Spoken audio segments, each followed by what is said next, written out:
Hello दोस्तों, कैसे हो आप सब। उम्मीद करता हूँ अच्छे होंगे। दोस्तों आज की वीडियो हम जानेंगे रेलवे आरआरबी ग्रुप डी क्या है और इसमें क्या क्या कार्य होते हैं, या यूँ कहें कि रेलवे ग्रुप डी में कौन कौन से पद होते हैं और उनमें क्या कार्य करना होता है।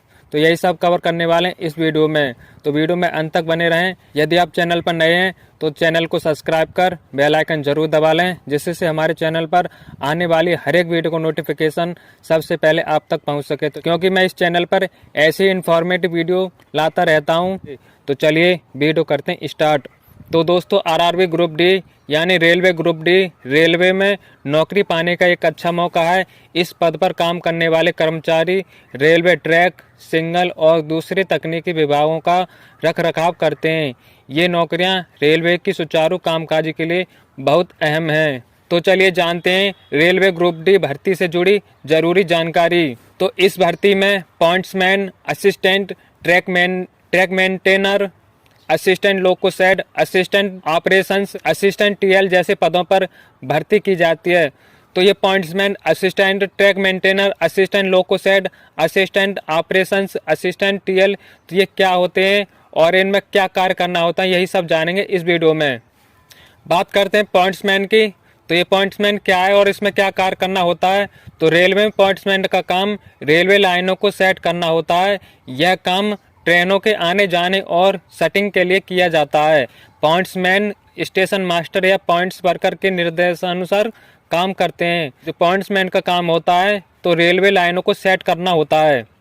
तो रेलवे पॉइंट्समैन का काम जो होता है वो नॉन इंटरलॉक और नॉन सिंगल लाइनों पर पॉइंट्स वर्कर या स्टेशन मास्टर के निर्देशानुसार रेलवे लाइनों को सेट करना, सेटिंग और ट्रेनों के आने जाने के लिए रेलवे लाइनों को सेट करना, हैंड्स पॉइंट का संचालन करना। बात करते हैं पॉइंट्समैन से जुड़ी जरूरी बातें। तो पॉइंट्समैन आरआरबी ग्रुप डी का कर्मचारी होता है और पॉइंट्समैन को मूल वेतन के अलावा महंगाई भत्ता, एचआरए और दूसरे भत्ते मिलते हैं। इन सभी भत्तों को मिलाकर पॉइंट्समैन का इन हैंड वेतन बनता है। तो फरवरी 2025 में आरआरबी ग्रुप डी कर्मचारी को इन हैंड वेतन 18,000 रुपये से और 56,900 रुपये प्रति माह था। तो सेकंड पॉइंट है असिस्टेंट। तो ये असिस्टेंट क्या होता है, इनका कार्य क्या रहता है जानेंगे। तो रेलवे में असिस्टेंट का काम संबंधित विभागों में वरिष्ठ अधिकारियों को सहायता करना होता है, साथ ही उपकरणों की सफाई और मरम्मत में भी सहयोग करना होता है। यानी जो असिस्टेंट का काम होता है वो संबंधित विभागों में वरिष्ठ अधिकारी यानी उनसे जो बड़े अधिकारी हैं उनकी सहायता करना और साथ ही साथ उपकरण यानी जो औजार होते हैं उनकी साफ सफाई और मरम्मत में भी सहयोग करते हैं। तो बात करते हैं रेलवे में असिस्टेंट काम की जरूरी बातें। तो असिस्टेंट को इंजीनियरिंग, इलेक्ट्रिकल या मैकेनिकल जैसे विभागों में काम करना होता है। असिस्टेंट को वरिष्ठ अधिकारियों की सहायता करनी होती है। असिस्टेंट को उपकरणों की साफ सफाई और मरम्मत में भी मदद करनी होती है। तो बात करते हैं रेलवे में नौकरी पाने के लिए जरूरी कदम। तो योग्यता पूरी करें, रेलवे भर्ती बोर्ड की नोटिफिकेशन के मुताबिक आवेदन करें और परीक्षा पास करें, टाइपिंग टेस्ट पास करें यानी सीबीटी, फिर उसके बाद मेडिकल एग्जाम पास करें, फिर उसके बाद दस्तावेजों का सत्यापन होगा। बात करते हैं थर्ड पॉइंट है ट्रैक मेंटेनर। तो ये ट्रैक मेंटेनर कौन होते हैं और इनका कार्य क्या रहता है जानेंगे। ये ट्रैक मेंटेनर या ट्रैकमैन, तो ट्रैक मेंटेनर को हम ट्रैकमैन भी बोलते हैं। रेलवे की पटरियों की देखभाल करना होता है, यह रेलवे का एक अहम काम है। ट्रैक मेंटेनर रेलवे की पटरियों के निरीक्षण, रखरखाव और मरम्मत का काम करते हैं। तो ट्रैकमैन जो होते हैं यानी कि ट्रैक मेंटेनर, तो वो रेलवे की पटरियों को देखभाल करते हैं और पटरियों का निरीक्षण करते हैं और उनका रखरखाव और मरम्मत भी करते हैं। तो ट्रैक मेंटेनर का जो काम होता है वो रेलवे लाइन की देखभाल करना, रेल की पटरियों का निरीक्षण करना, पटरियों की स्थापना या रखरखाव में सहायता करना, ट्रैक पर चलकर उसकी स्थिति की जांच करना, क्लैंप जोड़ों को कसने या प्रदान करना, पटरियों के टूटने पर नजर रखना, ट्रेनों को उचित, सुरक्षित और सुचारू ट्रैक प्रदान करना, ट्रैक लाइन की हर मरम्मत और रखरखाव पर नजर रखना और किसी भी दरार या असुरक्षित स्थिति देखने पर उच्च अधिकारियों को सूचित करना होता है। तो रेलवे ट्रैक मेंटेनर को की मैन भी कहा जाता है, यानी रेलवे ट्रैक मेंटेनर जो होता है उसे की मैन भी कहते हैं।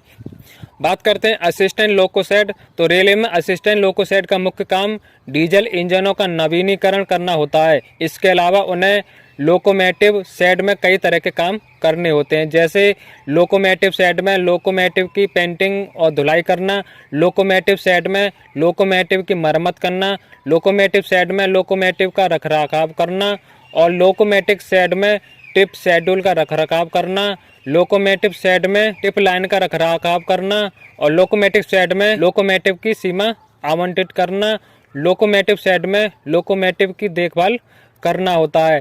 लोकोमोटिव शेड में अन्य शेड से आने वाले लोकोमोटिव की देखभाल करना होता है। तो ये रेलवे में असिस्टेंट लोको शेड का मुख्य काम होता है। बात करते हैं असिस्टेंट ऑपरेशंस की। तो रेलवे में असिस्टेंट ऑपरेशंस का काम संबंधित विभागों के वरिष्ठ अधिकारियों की सहायता करना होता है। इसके अलावा उपकरण की सफाई और मरम्मत में भी सहयोग करना होता है। तो रेलवे में असिस्टेंट ऑपरेशंस के काम की ज़रूरत इन विभागों में पड़ती है, इंजीनियरिंग, इलेक्ट्रिकल, मैकेनिकल में। तो बात करते हैं असिस्टेंट टीएल की। तो रेलवे में असिस्टेंट टीएल ट्रेन लाइट्स और एसी का काम, ट्रेन की लाइटिंग और एसी से जुड़ी समस्याओं का समाधान करना होता है। तो रेलवे में ग्रुप डी के तहत कई तरह के पद होते हैं, इनमें असिस्टेंट टीएल भी शामिल है। रेलवे ग्रुप डी की नौकरियां रेलवे ट्रैक, सिग्नल और अन्य तकनीकी विभागों के संचालन और रखरखाव से जुड़ी होती है। तो रेलवे में असिस्टेंट टीएल का काम यही होता है कि ट्रेन की लाइटिंग और एसी से जुड़ी समस्याओं का समाधान करना होता है।